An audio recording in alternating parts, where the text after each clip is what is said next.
Alright, so I have recently started designing some sampler kits, and each sampler kit comes with a practice piece of fabric, so you can practice your stitches, and then a piece of fabric with a printed design on it so you can use those stitches to make something pretty. So today we're going to go over some of these stitches over here. I would say for your practice fabric, use the thread that you like the least. These kits are designed that you can use whatever color in whatever space you want. It's a sampler. You can do however you like. So save your favorite colors for the finished piece and use your least favorite colors on the practice piece. So for the practice piece, I'm going to go ahead and use this gray, which I don't even think comes with that kit. Yeah, no it doesn't. The blend color in that kit is white, and that won't show up on video, so we're just going to go ahead and use this gray. And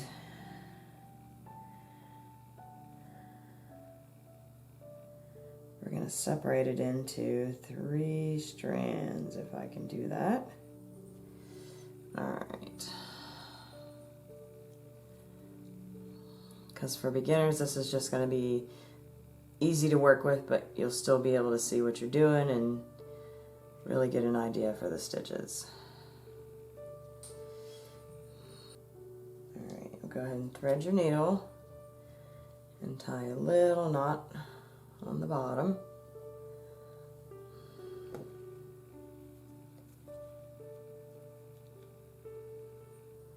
You don't want too much of a tail.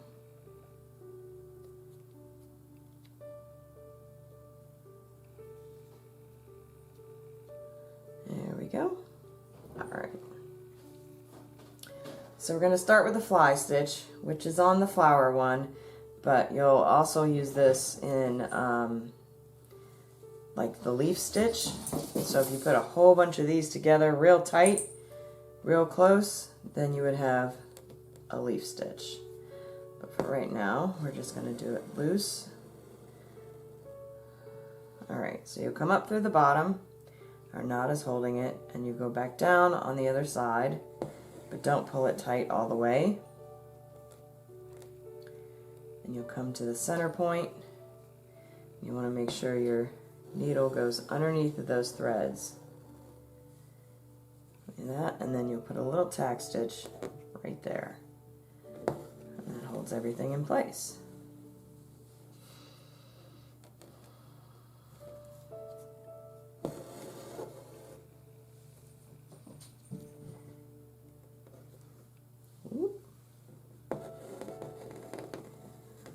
Mess of your threads.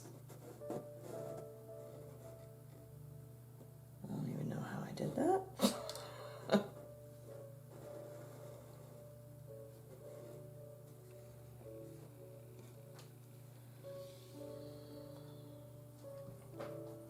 Alright, hold on, I'm going to rethread this. Okay, back on track.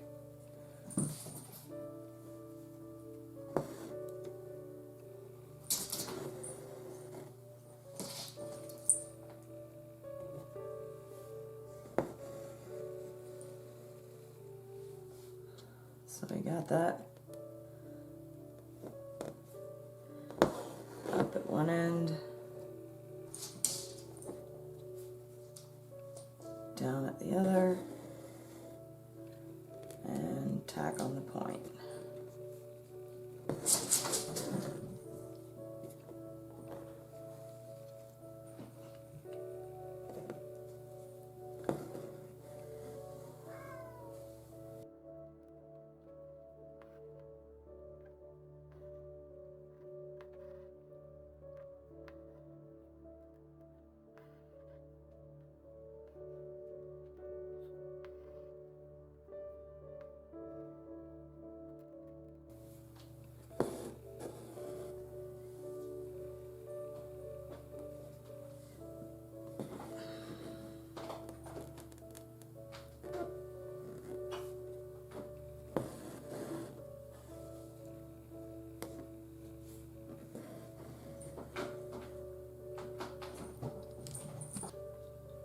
Okay, moving on to the chain stitch. This one, if you've ever done crochet, you know what a chain stitch looks like. And this is basically just like linked stitches. And different people do it different. I like the way it looked, but I didn't like the way it was taught, so I figured out a different way to do it. But basically it's a muscle memory thing, so however you're most comfortable doing it, this is just what's most comfortable for me. So again, 3 strands, knot on the end of your string. You're going to come up at the top. This is how you start it. Come up and then go right back down real close to, or even in the same hole you just made. And then you come up a little bit, pull through that loop of thread. Don't worry about that. And then you're going to tag it down. That's just the first stitch. And then the second one, you'll go up a little bit, and then hopefully you guys can see this. Come underneath of these, and then back down in the same hole.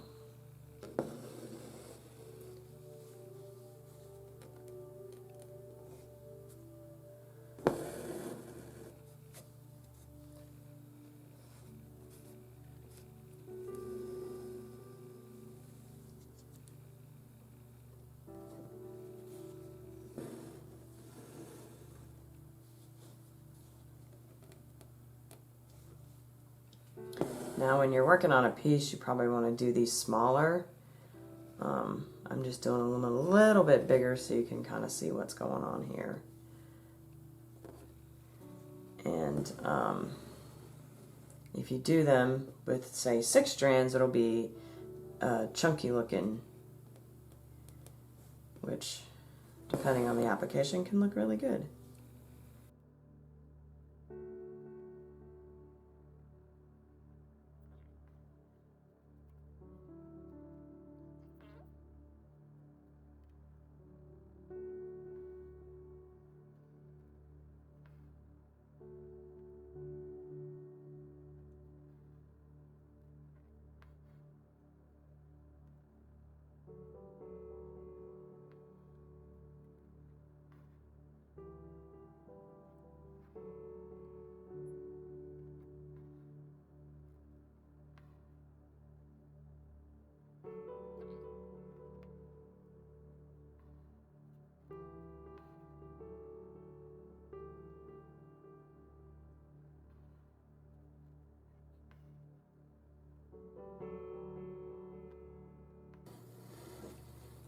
Okay, so you guys get the idea there.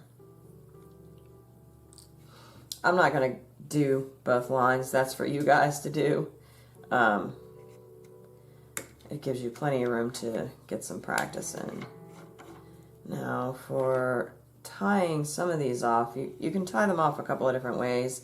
If you've got like a satin stitch, it's real easy to tuck your needle up under the back, but for these kind of like outline stitches, I'll go on the back and weave it through a couple, and then just tie a knot. Now, other people will tell you that's not pretty on the back, whatever. I don't care. If it's pretty on the front, I don't care what the back looks like, obviously.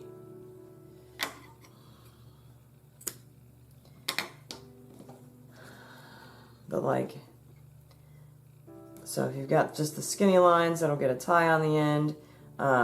This blanket stitch, which on the back looks like a satin stitch, I would just tuck my needle up under there and pull the thread and clip it. That'll hold it in place. And this is fine, you know, as long as you're not going to wash and wear this stuff. If it's just going to hang on your wall, it's not going to get messed up.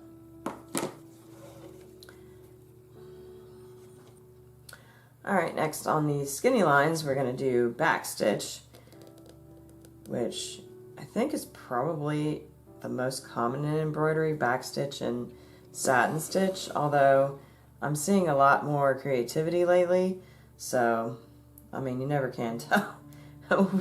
what you're going to be getting into. But if I show you all these cool stitches, then you can use them. So, all right, same thing. 3 strands, knot at the bottom. Come up through the bottom and go back down. And then you'll come up about the same amount of space. And then go back down in that second hole.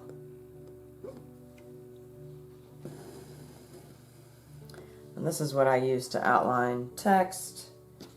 And like if I'm making flower stems or something, sometimes I'll use these with like 6 strands and do 2 rows. And if you're going around a curve, you just make your lines, your stitches smaller. And I like the way it looks. It's a good clean line when you hit the line.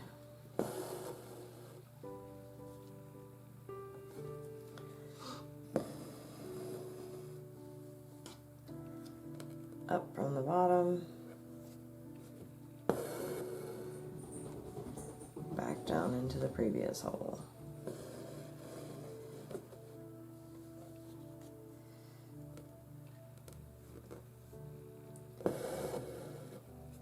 And I can't actually see that line very well, so I hope I'm hitting it okay. So I have this frame pointed towards the camera, so I can't really see what I'm doing.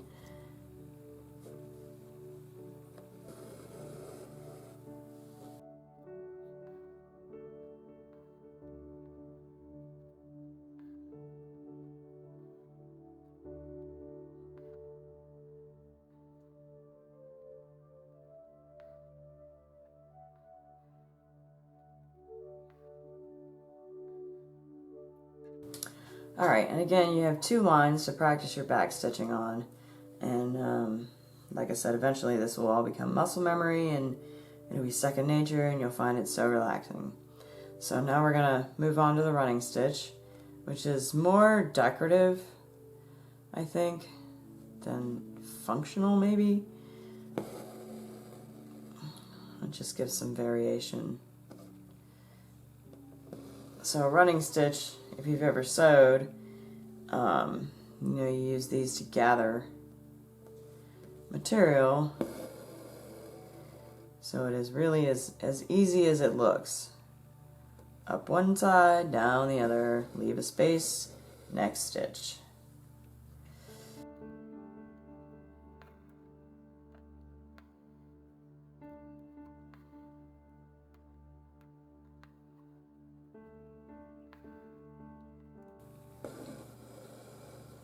Super easy. And I think I'm going to flip this around so that I can see what I'm doing. Okay, the blanket stitch. I had a little bit of an issue because I'm trying to do this upside down so you guys can get a good view of it, but I think I've got it worked out now. So,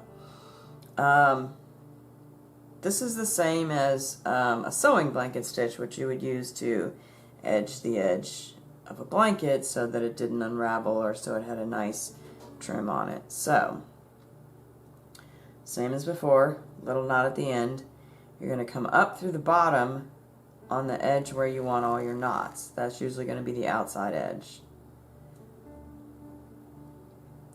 And then you're going to go back down. I'm trying to move that knot out of the way. Real close to that first stitch, but don't pull it all the way through.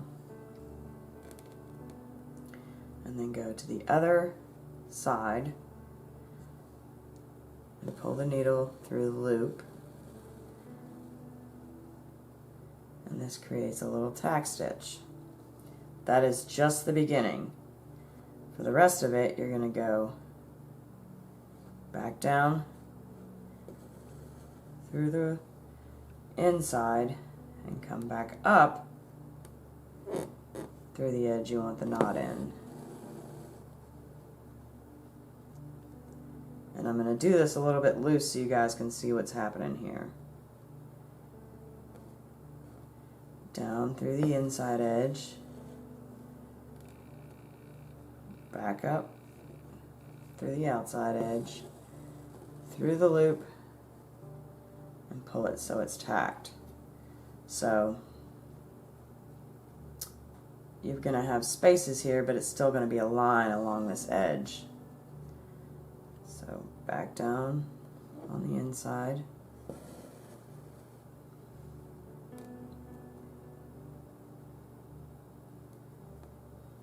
Back up on the outside. Pull it tight. Down.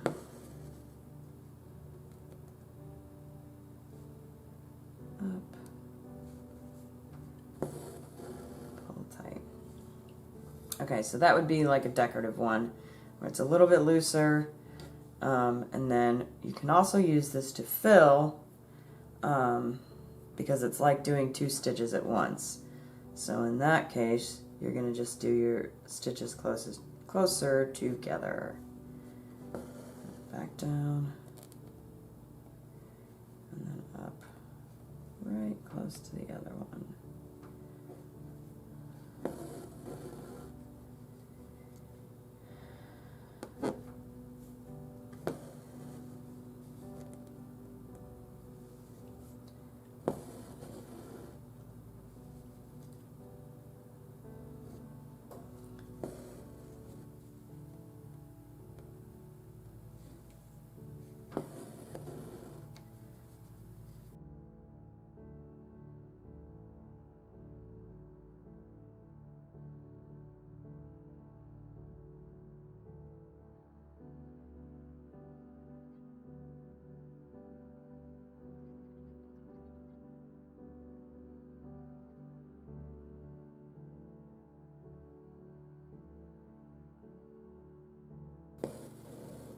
Okay, now let's pretend that you're out of thread and you need to change new thread.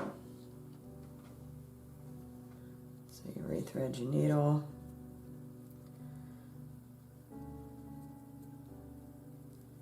Tie your little knot in the end.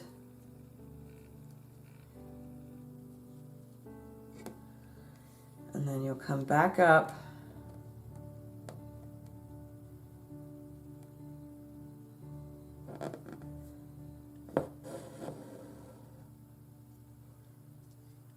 and then come back up right through the center of that last stitch and then go back down.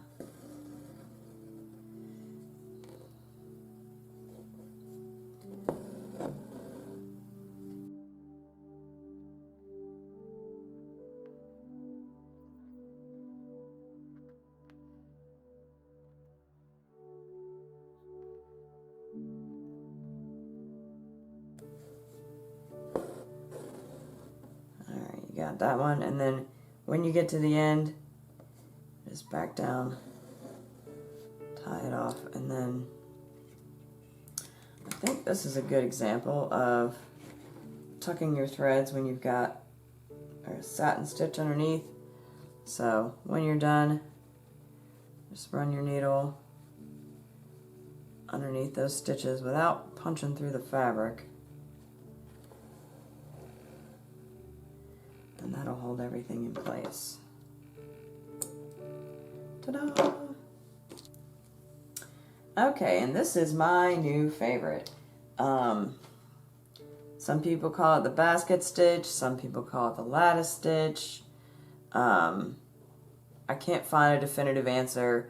I just know it looks pretty, so we're gonna call it the basket or the lattice stitch. There are the weave stitch.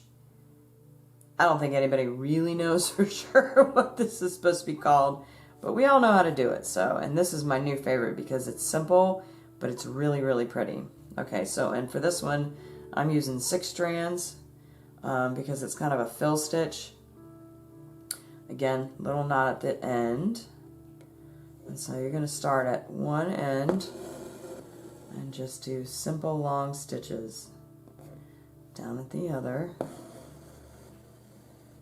And then you'll move over to the other line.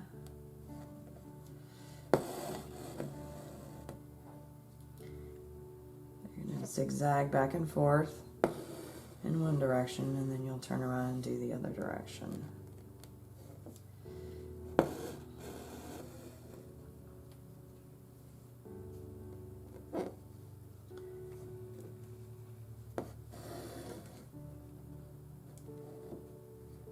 I'll do that.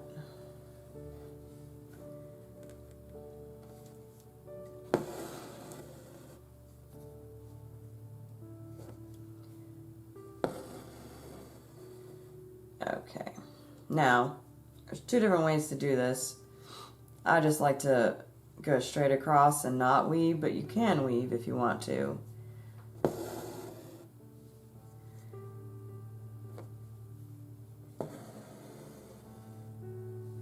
And then if you want to weave, just go pull it through. And then use the back of your needle so you don't stab anything. So over, under, over, under.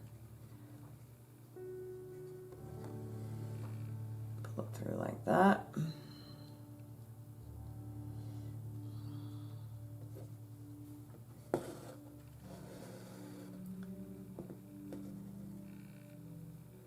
See, I don't like that one as much. I like this one better.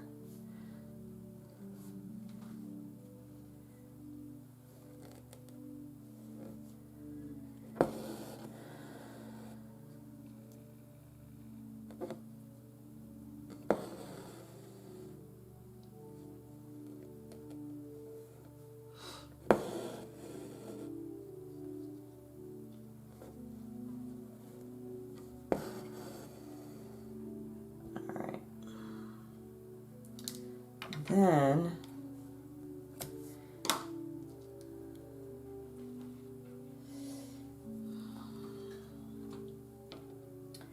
you want to take a different color, and it really doesn't matter which.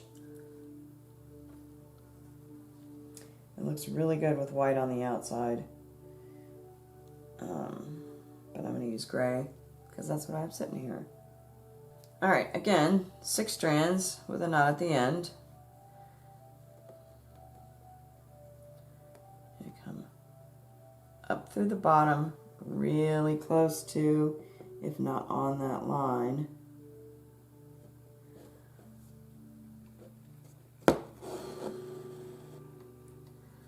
And then use your needle, move your stitches over.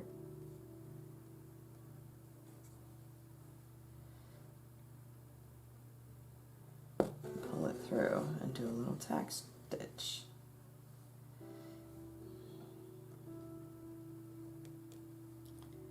You don't want to go through these threads, you want to come over top of them.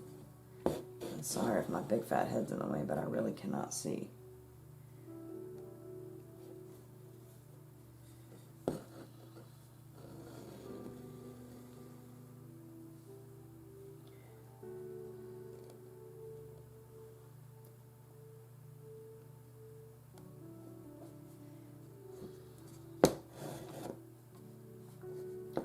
I don't know.